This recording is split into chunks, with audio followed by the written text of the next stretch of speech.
संगत जी प्यार से बोलिए। धन निरंकार जी, सात संगत जी, दासी जो भी यहाँ पे टॉपिक रखती है और उन बोलों में दासी से गलतियां हो जाती है, आप संतों ने दासी को बख्श देना और ऐसा आशीर्वाद दो कि दासी आध्यात्मिक जितने भी गुण हैं वो दासी की झोली में डालना और ये जीवन भक्ति भरा बना रहे, गुणों से भरा रहे, ऐसी आप जी ने आशीर्वाद देना है।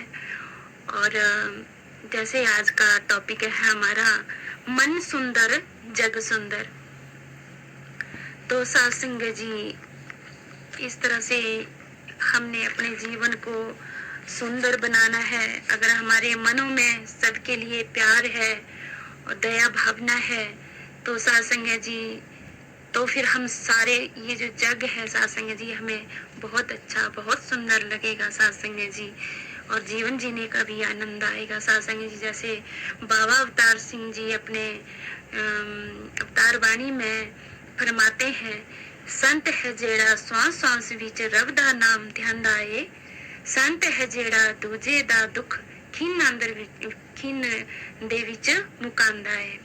सत्संग जी, यहाँ पहली पंक्ति में रूहानियत का जिक्र हुआ है और दूसरी पंक्ति में इंसानियत की बात की गई है।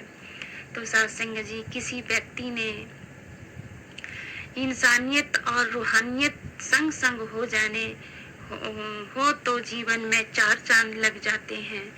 व्यक्ति में इंसानियत है तो वो अच्छे आचरण वाला जीवन व्यतीत करता है, लेकिन यदि उसमें रूहानियत ही नहीं है तो अच्छा जीवन होते हुए भी उसका पार उतार नहीं होता। समय के सतगुरु से ब्रह्म ज्ञान की दात प्राप्त होने पर जीवन में रूहानियत का प्रवेश होता है। रूहानियत को जब इंसान धारण कर लेता है तो उसमें माननीय मूल्य जागृत हो उठते हैं और प्रीत प्यार नम्रता सहनशीलता विशालता सकारात्मक और परोपकार आदि गुणों से भरा उसका व्यक्तित्व संसार में पूजनीय हो जाता है। सत्संग जी, इंसानियत शरीर तक ही सीमित है, जबकि रूहानियत का संबंध रूह यानी आत्मा से है। आत्मा जब परमात्मा को जान लेती है तब रूहानियत शुरू होती है और निरंकारी मिशन का नारा एक को जानो, एक को मानो और एक हो जाओ सार्थक हो जाता है। इंसानियत से जाति महजब और संप्रदाय के भेद नहीं मिटते, लेकिन रूहानियत में कोई भेद रहता ही नहीं, क्योंकि रूहानियत अभेद होने का नाम है। और तब नर और नारी, बालक या वृद्ध या कि ब्राह्मण क्षत्रिय वैश्य और शूद्र आदि से संबंध रखने वाले हर मानव शरीर में एक प्रभु परमात्मा का नूर ही दिखाई देता है। सत्संग जी, रूहानियत से प्रभु को जानकर प्रभु भक्ति का प्रादुर्भाव होता है और भक्त आनंद मानता हुआ अपने लक्ष्य की ओर बढ़ता है। मानव जीवन का सत्संग जी लक्ष्य तो बंधन मुक्ति होना ही है। जन्म जन्मांतर से आत्मा पर लगे बंधनों से मुक्ति का नाम ही मोक्ष है।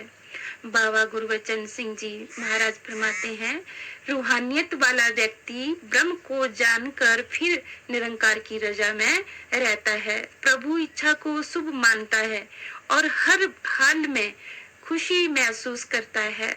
ब्रह्म ज्ञानी मुक्ति अवस्था में रहते हुए निरंकार को अंग संग देखते हुए इसकी आराधना करते हैं। इंसानियत और रूहानियत संग संग हो तो बुरे को भी बुरा नहीं कहा जाता, बल्कि उसके लिए भी भले की कामना की जाती है। तो सत्संग जी, यहाँ कोई प्रतिशोध नहीं, कोई प्रलोभ, कोई भय, कोई आशा या निराशा नहीं रहती। यहाँ अपने प्राय का भेद नहीं रहता और मैं मेरे का भाव सदा सर्वदा के लिए समाप्त हो जाता है। तो सात संगत जी प्यार से बोलिए धन निरंकार जी। सात संगत